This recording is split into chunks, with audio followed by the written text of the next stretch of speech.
मानसिक तप क्या है? मानसिक तप क्या है? मनः प्रसादम सौम्यतम शौचम इंद्रिय निग्रह। मन को प्रसाद यानी प्रसन्न रखना, मन को सदा बहार प्रसन्न बनाए रखना, ये तपस्या है।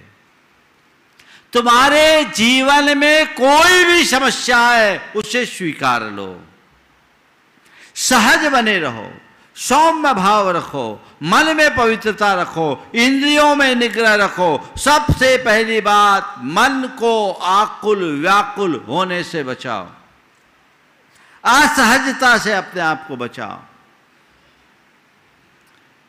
विपत्ति हो, बीमारी हो, वियोग हो, विसंगति हो, कुछ भी हो,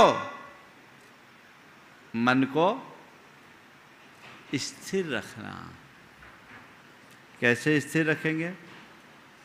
अपने मन को लाभ में हानि में, संयोग में वियोग में, जीवन में मरण में, मान में अपमान में कैसे स्थिर बनाओगे? बना सकते हो? कुछ भी प्रतिकूल संयोग बने, प्राय उसमें हमारा मन खिन्न होता है। यदि आपके मन में यह बात बैठ जाए कि मुझे तप करना है और प्रतिकूल संयोगों में क्षमता रखना है, तो आपके मन की प्रसन्नता टिकी रहेगी और मन फिर कभी विचलित नहीं होगा। आप कर्मों की निर्जरा कर दोगे।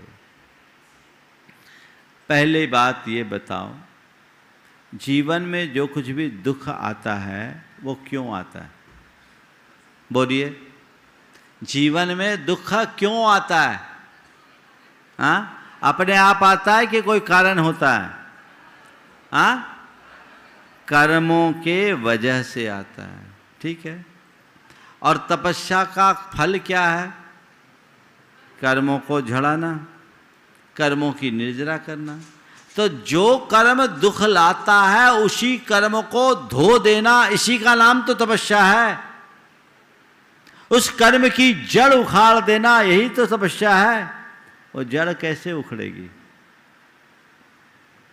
तुम्हें किसी ने कोई दुर्वचन कह दिया, क्या तुम्हारे मन में क्या प्रतिक्रिया होती है?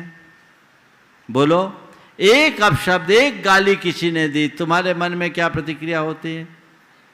महाराज एक देता, हम 10 सुना देते, हम किसी से कम थोड़ी, ऐसा ही ना? एक दिया 10 सुना दिए, तो क्या हुआ? तुमने 10 गुना कर्म और अपने साथ बांध लिया। और किसी ने तुम्हें कोई गाली दी, तुमने उसको अनसुना कर दिया, नजरअंदाज कर दिया, गाली से अप्रभावित रहे। तो जिस कर्म ने तुम्हें गाली दिलाया वो कर्म झड़ा कि नहीं झड़ा? बोलो, निर्जरा हुई ना? हुई। अब तुम्हारे पास अवसर कमाई का आता है और तुम उसी में खर्चा कर देते, तो हम क्या करें? अगर तुम्हारे सामने कोई कुछ तुम्हारे साथ दुर्व्यवहार कर रहा है, तुम उससे प्रभावित हो रहे हो, तो नए कर्मों का प्रबंध कर रहे हो। और कोई तुमसे कैसा भी दुर्व्यवहार करे, तुम उसे नजरअंदाज कर रहे हो, तो कर्म की जड़ उखाड़ रहे हो। ऐसी समता ला सकते हो? बोलो, ला सकते हो कि नहीं? यही तपस्या है। मैं एक तपस्वी का परिचय आपसे कराता हूं।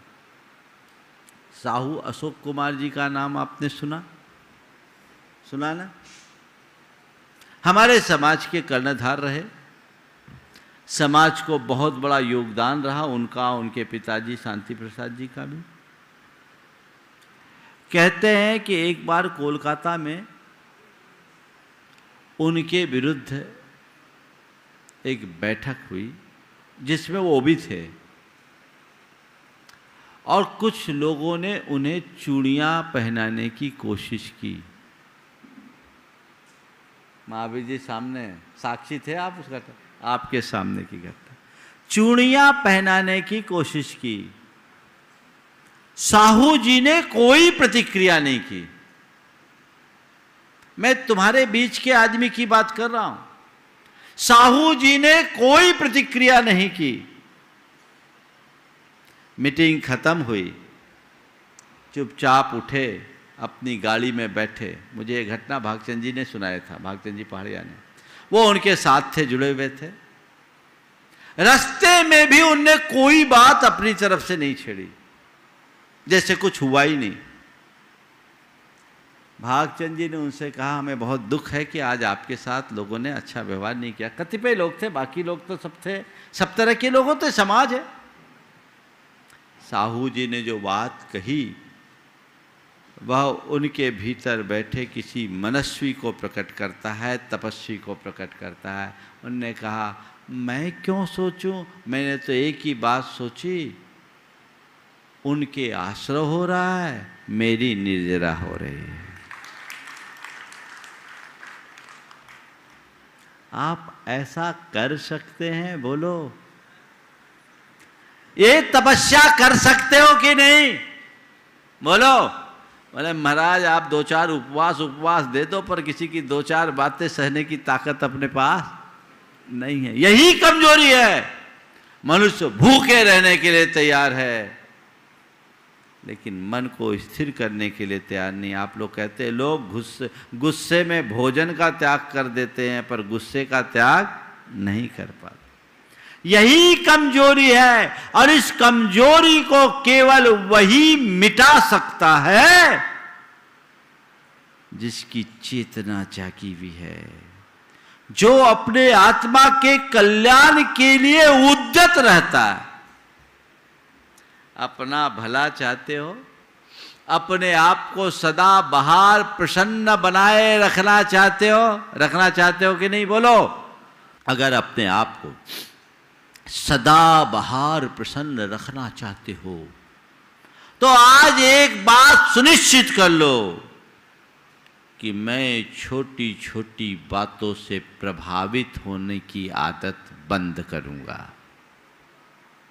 छोटी मोटी बातों को नजरअंदाज करूंगा। जिन बातों से प्रभावित होने पर मेरे मन की शांति खंडित होती है, उनसे मैं दूर रहूंगा।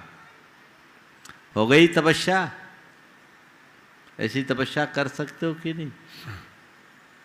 कई तरह के प्रतिकूल निमित्त मिलते हैं जीवन में, जो उसको सहज भाव से स्वीकार लेता है वो अपने कर्मों की निर्जरा करता है। एक बात हृदय में अंकित कर लो कि जीवन में कोई भी समस्या आए, मैं उस समस्या को तपस्या में परिवर्तित करूंगा। कैसे? उस समस्या को सहज भाव से स्वीकार कर उसका सामना करूंगा।